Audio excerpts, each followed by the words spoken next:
મારી ચેનલમાં તમારું સ્વાગત છે।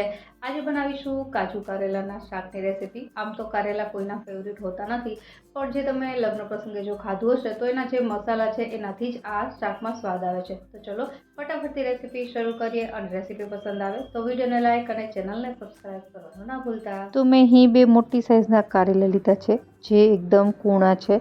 અહીં આ શાકમાં કૂણા કારેલા છે એવા જ લેવા, જેની મેં આવી રીતે છાલ ઉતારી લીધી છે। આછી છાલ ઉતારવાની છે, અને ત્યારબાદ એને આ રીતે પીસીસમાં કટ કરી લઈશું। અને હવે કારેલામાં કડવાશ હોય છે, તો આપણે અહીં 1 ચમચી મીઠું અને ત્યારબાદ અડધો કપ જેટલું પાણી નાખી અને આને અડધી કલાક માટે સાઈડમાં રાખી દેવાના છે, જેનાથી એની કડવાશ ઓછી થઈ જાય। તો અડધી કલાક થઈ ગઈ છે। હવે આપણે કારેલાને આ રીતે સાફ કરી અને ત્યારબાદ આ જે પાણી છે એ કાઢી લેવાનું છે, અને કારેલાને સારી રીતે નીચોવી લેવાના છે। અને તમે જોઈ શકો છો કે હવે એકદમ કારેલા છે, મેં એનું પાણી કાઢી લીધું છે। અહીં જો થોડા બીજ હોય તો એ પણ કાઢી લેવાના। તો અહીં થોડા મોટા બીજ જે મને દેખાય છે એ હું કાઢી લઉં છું। કારેલા હંમેશા કૂણા એટલા માટે જ લેવાના હોય છે કે એમાં બીજ ઓછા હોય છે। જો તમે થોડા મોટી સાઈઝના કારેલા લેશો તો એમાં બીજ હોય છે અને કારેલું અંદરથી લાલ પણ હોય છે, તો એવા કારેલા ન લેવા। તો હવે આપણી પાસે આ કારેલા છે એમાંથી ઘણી બધી કડવાશ ઓછી થઈ ગઈ છે। હવે શાક બનાવવા માટે સૌપ્રથમ આપણે આમાં એડ કરીશું 1/2 ટીસ્પૂન જેટલી હળદર, ત્યારબાદ અડધા લીંબુનો રસ અને 2 થી 3 ટીસ્પૂન જેટલો ચણાનો લોટ। જો તમે વધારે ક્વોન્ટિટીમાં શાક બનાવતો હોય તો એ રીતે બધા જ ઇન્ગ્રીડિયન્ટ છે પ્લસ કરી દેવાના। અહીં આપણે ચણાનો લોટ છે એ આનું જે મોઇસ્ચર છે કારેલાનું એ દૂર થઈ જાય એના માટે લઈએ છીએ, તો વધારે ન લેવો, 2 થી 3 ટેબલસ્પૂન જેટલો ઇનફ છે। હવે આ બધી વસ્તુને સારી રીતે મિક્સ કરી લેશું।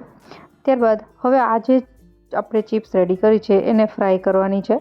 તો અહીં એક જાડા તળિયાવાળી કઢાઈ લેવાની છે, જેનામાં આપણે 3 થી 4 ટેબલસ્પૂન જેટલું તેલ ગરમ કરીશું। કારેલા તળતા પહેલાં કાજુ તળી લઈએ। તો કાજુ છે મેં લગભગ 1/2 કપ જેટલા લીધા છે, અને હવે આ કાજુ છે એ જે ફાડા કાજુ આવે છે એ લીધા છે। જો તમારી પાસે આ ન હોય તો તમે આખા કાજુને છરીની મદદથી ફાડા કરી શકો। તો કાજુ તળાતા ખાસ કંઈ વાર લાગતી નથી, મીડિયમ ગેસની ફ્લેમ પર એને તળી લેવાના છે, અને થોડા ગોલ્ડન બ્રાઉન જેવા થાય એટલે આપણે એને કાઢી લેશું। હવે એ જ તેલમાં આપણે કારેલાની જે આપણે ચિપ્સ તૈયાર કરી હતી એ તળી લેવાની છે। અહીંયા કારેલાની ચિપ્સ હાઈ ગેસની ફ્લેમ પર તળવી, નહીંતર લો ગેસની ફ્લેમ પર તળશો તો તેલ રહી જશે। કારેલાની ચિપ્સ તળતી વખતે જે આપણે બેસનનું કોટિંગ કર્યું છે એનો ફાયદો એ પણ થાય છે કે પાછળથી આખું શાક જ્યારે બનીને તૈયાર થાય છે ત્યારે એકદમ ડ્રાય બને છે। આ શાક એકદમ ડ્રાય જ હોય છે। જો તમે આને ગ્રેવીવાળું બનાવવા માંગતા હોય તો તમે લસણ, ડુંગળીને આદુ મરચાં કે ટમેટાની ગ્રેવી બનાવી અને ત્યારબાદ જેમ આપણે બધા ગ્રેવીવાળા શાક બનાવીએ છીએ એ રીતે બનાવી શકો, પણ જનરલી આ શાક એકદમ ડ્રાય જ સર્વ થતું હોય છે અને આદુ મરચાં કે લસણ ડુંગળી વગર જ બને છે। તો અહીં તમે જોઈ શકો છો કે આપણી આ ચિપ્સ છે એ તૈયાર થઈ ગઈ છે। હવે આપણે અત્યારે એને કાઢી લેશું, અને ત્યારબાદ અહીં થોડું તેલ છે વધારે છે, તો આપણે વધારાનું તેલ લગભગ 2 ચમચી જેટલું છે કાઢી લઈશું, અને હવે આના તેલમાં આપણે વઘાર કરીશું। તો વઘાર માટે સૌપ્રથમ 1/2 ટીસ્પૂન જેટલું જીરું, પિંચ જેટલી હિંગ, અને આ શાકના વઘારમાં વરિયાળી અને તલ ઉમેરાતા હોય છે। તો 1 ટીસ્પૂન જેટલી વરિયાળી અધકચરી ખાંડેલી, ત્યારબાદ 1/2 ટીસ્પૂન જેટલી હળદર અને 1 ટીસ્પૂન જેટલા સફેદ તલ। સફેદ તલ અને વરિયાળી અચૂકથી ઉમેરવા વઘાર કરતી વખતે, એનો સ્વાદ ખૂબ જ સરસ આવે છે। અને હવે સારી રીતે મિક્સ કરી અને તલ ફૂટે ત્યારબાદ જે આપણે કારેલાની ચિપ્સ તૈયાર કરીને રાખી હતી એ એડ કરી દઈશું, અને તળેલા કાજુ, આ બંને વસ્તુ છે એડ કરીને મિક્સ કરી દઈશું। અને હવે કરીએ મસાલા કરતાં પહેલાં આપણે થોડું પાણી એડ કરીશું, લગભગ 1 ટેબલસ્પૂનથી 2 ટેબલસ્પૂન જેટલું, જેનાથી આપણે જે મસાલા કરીશું એ બળે નહીં। અને આ શાક તમે જોઈ શકો છો એકદમ ડ્રાય છે, ન તો આમાં ટમેટા છે કે ન તો ડુંગળી છે, તો મોઇસ્ચર બિલકુલ નથી, એટલા માટે થોડું પાણી એડ કરવાથી આપણે જે મસાલા કરશું એ બળશે નહીં। હવે મસાલામાં સૌપ્રથમ 1 ટીસ્પૂન જેટલો ધાણાનો પાવડર, 1 ટીસ્પૂન જેટલું લાલ કશ્મીરી મરચું, 1/2 ટીસ્પૂન જેટલું મીઠું, અને ત્યારબાદ 1 ટીસ્પૂન જેટલો વરિયાળીનો પાવડર, 1 ટીસ્પૂન જેટલો આમચૂર પાવડર અચૂકથી ઉમેરવો, અને 1 ટીસ્પૂન જેટલું સૂકા ટોપરાનું છીણ।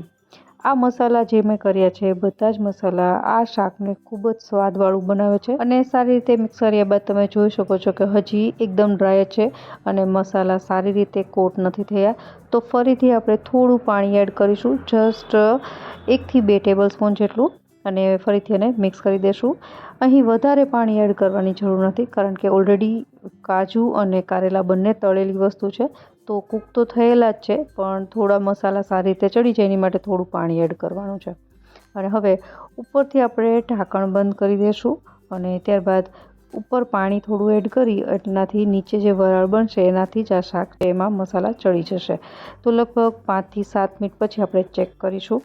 આ શાક જ્યારે પણ તમે બનાવો ત્યારે આમાં જે મસાલા પડે છે એ મસાલાનો જે સ્વાદ છે એ ખૂબ જ સરસ લાગતો હોય છે. સ્પેશિયલી આમાં સૂકા ટોપરાનું છીણ, વરિયાળીનો પાવડર અને આમચૂર, આ 3 મસાલા છે એ આ શાકને ખૂબ જ સરસ છે ટેસ્ટ આપે છે. તો આ 3 મસાલા અચૂકથી ઉમેરવા. અહીં થોડું આપણે પાણી ફરીથી એડ કરી દઈશું અને મિક્સ કરી દઈશું અને ફરીથી ઢાંકી અને 5 થી 7 મિનિટ માટે રાખવાનું છે. ત્યારબાદ હવે આપણે ખોલીને છરીની મદદથી ચેક કરીશું તો કારેલા ઇઝીલી કટ થઈ જાય છે. એનો મતલબ કે મસાલા પણ સરસ રીતે ચડી ગયા છે અને કારેલા પણ સોફ્ટ બની ગયા છે. તો હવે સૌથી છેલ્લે આપણે આમાં એડ કરીશું ગોળ.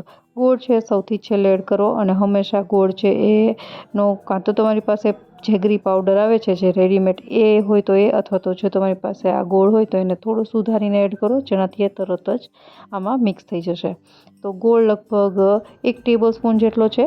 તો આ શાકનો જે સ્વાદ છે એ તીખો, ખાટો અને મીઠો આવે છે જેનાથી કારેલાનો જે કડવો સ્વાદ છે એ બિલકુલ નથી આવતો. ગોળ નાખ્યા બાદ એક વખત મિક્સ થઈ જાય અને તેલ છૂટું પડી જાય એટલે આપણું આ શાક તૈયાર છે.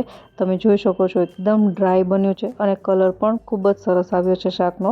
તો આપણું આ કાજુ કારેલાનું શાક તૈયાર છે જેને મેં રોટલી, દાળ અને ભાત સાથે સર્વ કર્યું છે. આશા રાખું આ રેસીપી તમને જરૂરથી પસંદ આવી હશે. ફરી મળીએ નવી રેસીપી સાથે. ત્યાં સુધી બાય.